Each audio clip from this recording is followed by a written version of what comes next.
Fala galera top, tudo bem? Como prometido, hoje iremos falar sobre regularização fundiária urbana e rural. Você sabia que tem diferença? Então acompanhe esse vídeo.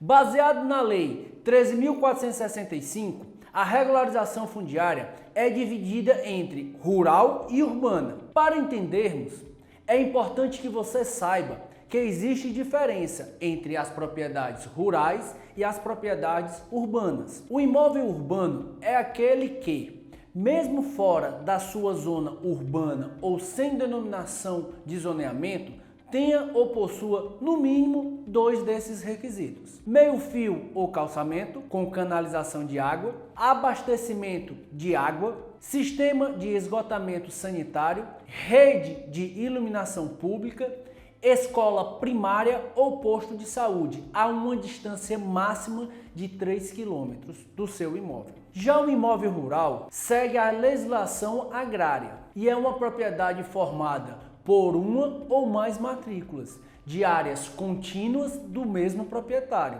e que essa destinação seja para agricultura, pecuária, extrativismo vegetal, florestal ou agroindústria. Contudo, considerando essas regras, é possível que você possua imóveis rurais em zonas urbanas e imóveis urbanos em zonas rurais. E aí, Derlan, como é que eu vou reconhecer se o meu imóvel é urbano ou rural? Primeiramente, você tem que verificar o zoneamento que seu imóvel se encontra. Cada município define, através do seu plano diretor, o zoneamento da sua cidade e define quais os imóveis e quais os requisitos que o imóvel tem para ser urbano ou rural. Entretanto, você que irá executar um serviço, é interessante você recolher o maior número de informações. E uma das formas mais rápidas de identificar se o seu imóvel é urbano ou rural é verificar qual tipo de tributo ele paga. Se o imóvel paga o IPTU, Imposto Predial e Territorial Urbano, este imóvel é um imóvel urbano.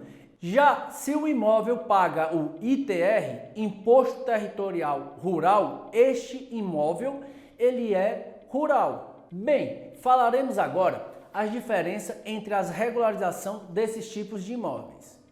A Lei 13.465, que vai estar o link aqui embaixo na descrição para você acessar, apresenta 11 capítulos e os dois primeiros são intitulados sequencialmente de regularização fundiária rural e regularização fundiária urbana. Em relação à regularização rural, fora o fato de que o imóvel precisa ser rural, deve-se atentar para algumas questões. Primeiro, verificar a localização do imóvel no Brasil, se ele está na Amazônia Legal ou nas demais regiões do país. Se seu imóvel estiver na Amazônia Legal, ele passará por regras ambientais mais restritivas. Então, o imóvel deverá se adequar. Segundo, qual bioma o seu imóvel está inserido? Se o seu imóvel estiver inserido na Mata Atlântica, Cerrado, Caatinga ou em outros biomas, isso interfere nas definições do Código Florestal Brasileiro,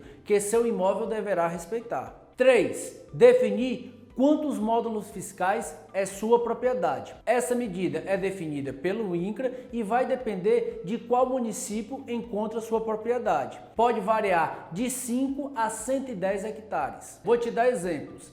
Em Fortaleza, Ceará, o módulo fiscal são 5 hectares. Já em Alto Alegre, Roraima, esse módulo fiscal é de 80 hectares. Por que definir minha propriedade em módulos fiscais? Bem, se sua propriedade possuir mais de um módulo fiscal, você é obrigado a atualizar o seu imóvel no Sistema Nacional de Cadastro Rural. Já se seu imóvel possuir mais de 4 módulos fiscais, você é obrigado a fazer o CAR, Cadastro Ambiental Rural. Além disso, é definido o tamanho da sua propriedade, como pequena, média ou grande, de acordo com a Lei 8.629, o que afeta diretamente na questão do enquadramento do seu imóvel na reforma agrária. De forma resumida, os passos que eu falei falam de maneira geral sobre a regularização de uma propriedade rural. Lembrando que todos esses itens acarretam consequências no que devem ser realizados nas atividades de levantamento de dados da sua propriedade, pois propriedades em ambientes rurais devem respeitar o Código Florestal Brasileiro, que é norteado pela Lei 12.651, assim como ficam suscetíveis de desapropriação para fins de reforma agrária, como fala a Lei 8.629. Mas não se preocupem, nos próximos vídeos iremos detalhar passo a passo. Então, dá o like nesse vídeo aqui agora, se inscreve no canal, ativa as notificações, porque senão você vai perder os próximos vídeos. Falando de regularização fundiária urbana, temos duas modalidades, a de interesse social e a de interesse específico, a REURB-S e REURB-E.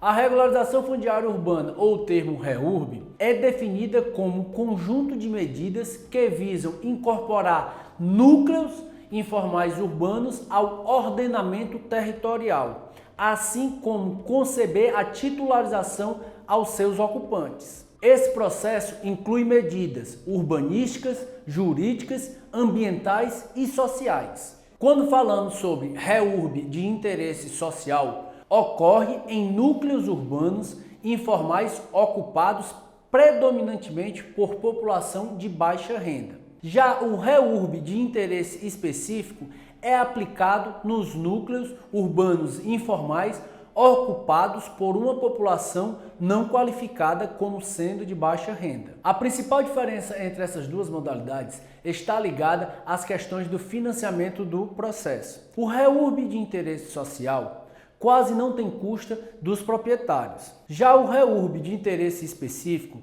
os responsáveis devem custear as obras de infraestrutura, os estudos técnicos, assim como deve comprovar os pagamentos de todos os tributos. Dessa forma, identifica-se que o poder público possui grande impacto no processo de regularização fundiária, de forma direta ou não, quando ocorre em ambiente urbano.